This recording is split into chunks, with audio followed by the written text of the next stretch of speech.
She's got this like real like old school gangster persona, like a bit like Bugsy Malone or something. And so like she's got this one YouTube video where she's got all these like diamond watches on, this big necklace. She's like, they should have never gave a broke bitch so much goddamn money. Which I just feel like she's really true to herself. Like she knows she's from the hood, she knows she used to be broke, but she's fucking made it. Yeah.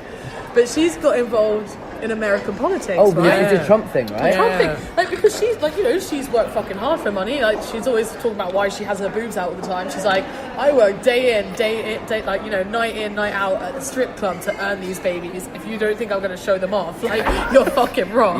So she knows she works for what she wants, right? And so she put up this Instagram video being like, y'all can be like, Obama shut down the government, but he shut that down for healthcare, so you can go and get your pussies checked without having to worry about nothing. And then she's like, Trump's making people work without paying them. Like, would y'all do that? Like, just getting like so in on that. Like, she's right. She's got a valid point. Do you know what I mean?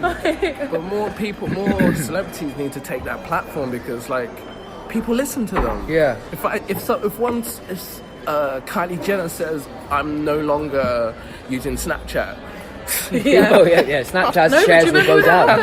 That did happen, innit? Like she when said, they had the new update, Snapchat's not that great, and they lost like 13 million of their stock. It's silly that people. But I will play devil's advocate. Okay, so and this is not particularly my thought process, but play devil's advocate. Yeah, these people are in the media and they're doing, say you and me, we want to go into action. Yeah. Right?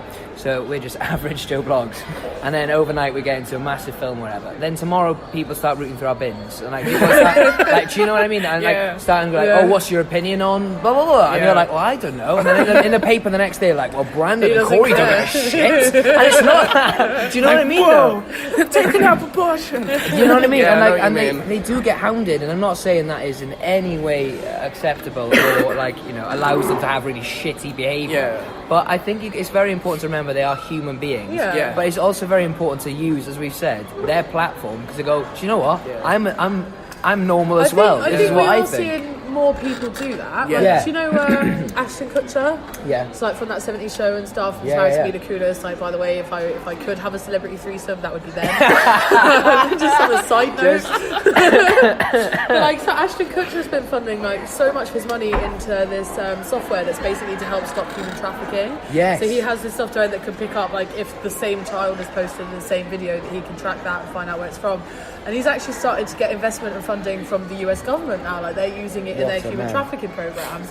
And if you watch some of the speeches that he does, like, you see the passion that he has for it. Like, he stands up and he's like I have seen videos of a daughter like younger than my own daughter having shit. Yeah, and he seems on the verge of tears, but that's the shit that you can kind of get behind. Like I was saying to Corey yesterday, I think so much of what we see these days is just fake bullshit. So like Instagram, magazines, everything is this perfect image that everyone's thought very carefully about before presenting themselves. And even if you post a selfie, right? I admit I've probably done it a couple of times where I'm like, is this on message? Like, is this what I want people to think about me? Yeah, do you know? Yeah. And I think that people are really starting to get tired of that. So if you present someone with something real and raw that they authentic, connect to, genuine, like that, I think you're gonna get a response for it. The world is just waiting for it. I think people are waiting for it. I did a lot of work with so as I mentioned earlier on, I worked at this theatre company, and I worked with this wonderful woman who's called Tams Grease. She's doctor now, and she at the time was working with this theatre company called Valley and Vale Theatre Company. And me and my friend Doug went in and we wrote a little plays and then workshopped these in schools with that kind of theatre education. And Tam's whole doctorate was about the way we present ourselves online versus who we are as real people.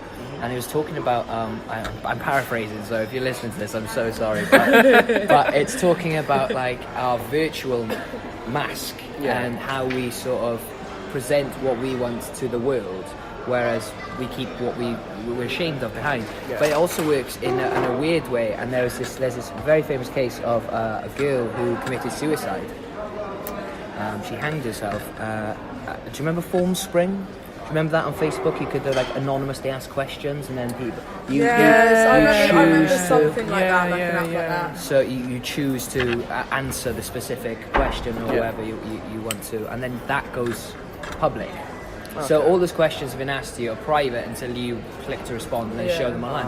And she committed suicide, and there was this inquest into her death, and they found that, I think it was something harrowing, like 98 or 99% of the questions she had been asked were from herself. So she used her public platform, her social media, to sort of denigrate herself publicly, and psychologically behind that, it's probably because she felt inadequate or felt horrendous about herself, and she thought, this is the way I need to be treated, or this is how I should be treated. So there's loads of cases. There was another girl of pulling out her tampon, her used tampon, and sucking it. I don't know if you saw that.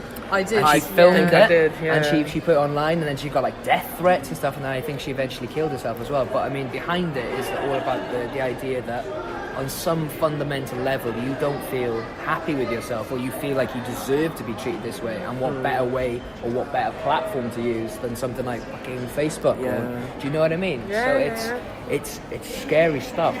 It is. It really is. That was hell of a tangent.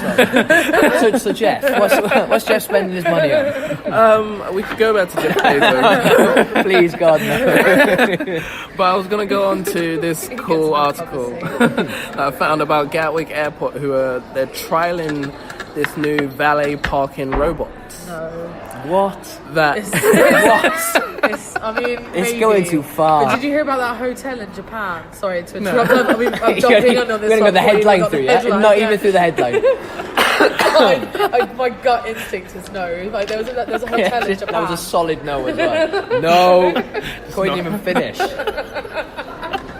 Continue. Go on, I was going to say Gatwick. No. It basically aims to cut down hassle for travellers. By what? Like valeting their car? So what, you can pay to get your car valeted now? So instead of getting basically they're cutting out the human part. as all the world is right now. And they're just getting like this. I think the robot kind of looks like this. So that looks happy to see. And it hooks onto the car and parks it into a... What? But this is on podcast so people can't see, but it looks like Wall-E, but on like crack. Do you know what I mean? Like that is mental. Like a carpooling sized Wall-E. It does. That is scary. If that was driving around in this zone, it's driving the cars into the spaces and then valeting them. Yeah. Oh, stop technology. Do you know what I mean? Stop now. Thank you. My opinion has been validated. I completely agree. There's better ways to spend money than on a little robot that drags a car into things. This is the other thing as well. Like obviously. So I know this is the way that the future's going, right? Oh my god! It does look like it's got a smiley face, but it's not really smiling. It's kind of dead behind the eyes. Cold, dead, blue eyes, winking at you from the car park. I mean, anything else, and that'd be creepy. Gosh. There's a little camera on top. Stop! I know. You don't need it. You don't need it. I know this is the way the future's going, right? That more and more technology, machines will do the jobs of people, and then the only jobs that will be left for people is to like maintain the jobs that you used to have. Yeah. But for example, like with Tesco's and everything, when they swapped over from staff to self-checkouts, like they worked out the maths, and they said, okay, well, people will shoplift more because there's no one there watching them. Yeah. So they actually did the maths as to how much they thought people were going to steal versus how much they'd be saving by not employing human beings. No way. And they were still like, it works out in favour of the machines. Yeah, let's sack everyone, put in some faceless robot. So in a way, I'm kind of like, well, if that's what they choose, people have it coming to them. Well, to counteract that, I don't know if you've seen in some Sainsbury's, they've put cameras. Oh yeah. Yeah, that is off-putting. That's so off-putting. Yeah, you don't want to know. And they say like monitoring progress the whole time you're there. You're like, who's monitoring? Where's the man behind the curtain? It is very Big Brother-esque. Do you know what I mean? But I mean, it's going to get to the point where people are going to stop fucking talking to each other.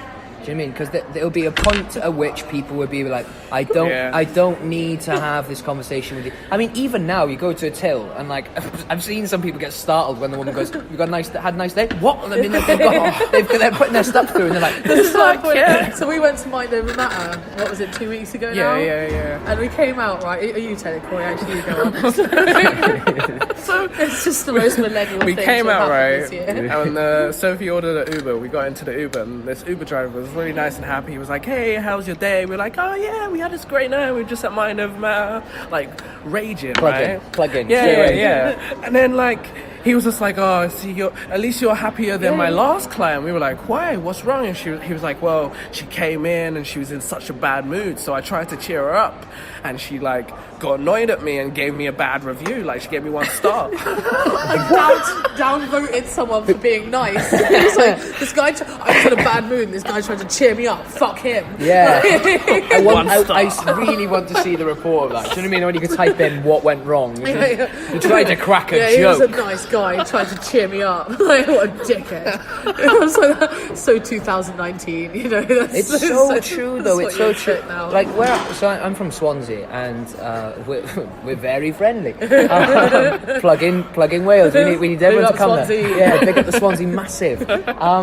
But I mean, at the end of the night, when you get a taxi home from Wine Street, which is our answer to Magaluf Strip, and it's like 39 bars and pubs. I mean, anyone you need to come. Yeah, it's mental. Within like a mile and a half. I mean, it is wonderful. But you obviously stop to get food on the way home, and then you get into the taxi rank, and the first question you do is you're like, get in the car, like, right, drive, how's your night been? Have a flat out conversation all the way home with someone. You do that in London, they think you're going to follow them home. It's very strange. It is very strange. Yeah. Oh god, I was chatting to someone, so I've got a friend who does a kind of very corporate job, gone up to Manchester with all the directors of his company, right? It's like do some presentations. Yeah, like he's moving up in the world, right? He's moving up. And he's on the train back and he was like, all I wanted to do the whole journey was just put my headphones in and watch my show. But they were like, because obviously they were an older generation, it's like they were actually talking to each other like the whole time, the whole journey home. I was like, yeah, that's probably what people did when they didn't have technology to plug into. Just get used to speaking to people. I mean, yeah, it's. A couple of times I've been on a train back from Swansea and I've sat next to like an older couple or just someone, and just the conversations that I was actually coming. I went home last weekend actually, and I was reading Euripides' Orestes. I mean, la-di-da to that, you know what I mean? I did have a Big Mac next to me as well. I looked very confusing. I was on a table and people were like, I don't know, again, dressed like this. People were like, I don't know know what is going on. But the guy next to me just sparked up this conversation, and we started talking for a solid like half an hour. And you can see people in the carriage sort of like look over and go like, they don't know each other. They're not from similar worlds. Like, do you know what I mean? It's weird that people are just losing this ability to have a conversation with someone. I always get it in London. Like, you know when the train stops underground? Yes. Like, you're just between stations, Yeah. stopped at a red light. Yeah, like, because suddenly the whole thing just, you realise how odd it really is that you're all just a bunch of people in a box underground, just like waiting to go somewhere. Yeah. And it's always that moment that just like get the thing inside you where you're like, you should say something, like you should crack a joke right now. The whole carriage. yeah, you know, just stand up. Do a little routine. People would love it. People would love it. Yeah, I don't know what it is. It's just this little, just inner voice going, do something. Just say something. That's called schizophrenia. maybe that's it. I knew I needed to set up a doctor's appointment this You week. did. Back to mental health. See how that all came back around? That is amazing. How is Jeff? I'm worried sick. No, I was going to talk about, since you were saying Swansea is one of the really nice place. Another nice place is Canada. Oh, yes. And another nice place Segway. is Norway. Yeah, right? Boom. Smooth. So, like, Canada, do you know they have, like, this really big moose that they have... they have a really big moose statue. Right. And it used to be the biggest moose statue in the world. That's an accolade, you know, Right, isn't it? Yeah. and it was the biggest moose statue since Oh like my look at God. that, like since That like, is massive. like look at that, like, What's it made out of? since 1984. It's been there. Paper mache. Imagine. After the snow, you just come back and it's like a puddle of moose. And in Canada they call him Mac the Moose, right? Matt. Right. Mac. Oh, Mac. the Moose. So it seems that Someone tampered with him. No. Let's It go seems down. the Norwegians got a bit jealous because they made their own moose statue. That is the best rivalry I've heard. Which was 30 centimeters taller than Only Mac. 30 centimetres. If I was going to do that, I'd go That's in. I'd be paid, like right? making twice the size. Nah, that's paid. That is like, I'm just going to beat you just enough to know And that I this won. is It's made out of metal as well. Yeah. Oh wow, That's that pretty, that they kicks have. shit out of Canada's one, doesn't it? Yeah. That is literally sparkling. That is What's it made? That is like silver plated. Yeah. The other one does look like a 5-year-old's done it for a laugh. Do you know, in comparison? So apparently it's ignited this international like clash and debate who has the biggest moose.